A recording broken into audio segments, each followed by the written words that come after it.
कांग्रेस प्रदेश अध्यक्ष जीतू पटवारी के नेतृत्व में इंदौर से भोपाल तक जेनजी साइक्लोथॉन की शुरुआत हुई। इस अभियान को कांग्रेस ने छात्रों और युवाओं के मुद्दों को उठाने और शिक्षा व्यवस्था में सुधार की मांग से जोड़ा है। कांग्रेस नेता सज्जन सिंह वर्मा ने कहा कि ये साइक्लोथॉन युवाओं की आवाज को बुलंद करने के लिए निकाली जा रही है। उन्होंने आरोप लगाया कि प्रतियोगी परीक्षाओं में कथित पेपर लीक और अनियमितताओं ने छात्रों के भविष्य को प्रभावित किया है। उनके अनुसार रोजगार, शिक्षा, परीक्षा प्रणाली में पारदर्शिता जैसे मुद्दे आज युवाओं की सबसे बड़ी चिंताएं हैं।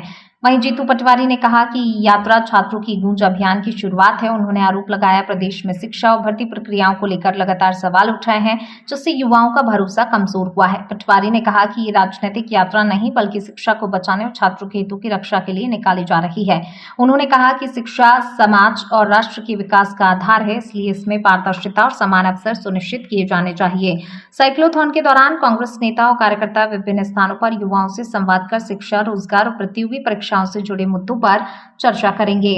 जी आज साइक्लोथॉन का आयोजन देवी अहिल्या विश्वविद्यालय के पवित्र प्रांगण से, जिस विश्वविद्यालय में हजारों लाखों नौजवान शिक्षा लेते हैं, इन नौजवानों जो अपने भविष्य के लिए चिंतित हैं, नीट की एग्जाम के पर्चे लीक हो जाते हैं, सीबीएसई के पर्चे लीक हो जाते हैं, हर एग्जाम के पर्चे लीक हो जाते हैं। शिक्षा के क्षेत्र में घिनौना भ्रष्टाचार भारतीय जनता पार्टी की सरकार मध्य प्रदेश से लेके दिल्ली सरकार तक कर रही। उन नौजवानों के साथ हमारे प्रदेश कांग्रेस के अध्यक्ष जीतू पटवारी जी साइकिल से इस देवी अहिल्या विश्वविद्यालय के प्रांगण से भोपाल तक जाएंगे, मोहन यादव का घर घेरेंगे। आज आष्टा में नाइट हाल्ट है, आष्टा से कल चालू होकर सीधे मोहन यादव के घर हजारों हजार नौजवान मोहन यादव को जगाएंगे। ये शुरुआत है, ये संकल्प है छात्रों की, युवाओं के स्वाभिमान का। 25 साल की बीजेपी की सरकार है प्रदेश में।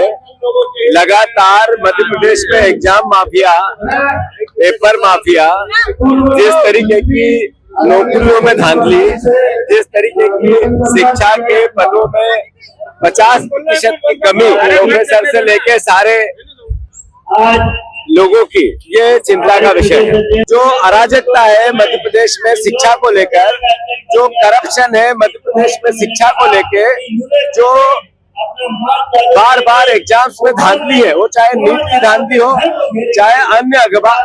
90 बार मोदी के आने के बाद पेपर लीक हुआ, 50 बार एग्जाम निरस्त हुई। जो माफिया आता है वो बीजेपी का ही क्यों होता है, शिक्षा माफिया? ये सवाल आज प्रदेश के सामने है। राहुल गांधी जी ने पूरे देश में अलग जगाई है गैर राजनीतिक रूप से, कि शिक्षा के माध्यम से सुरक्षा और देश के भविष्य को बचाने का प्रयास राहुल जी कर रहे हैं। हम उसमें अपना योगदान दें।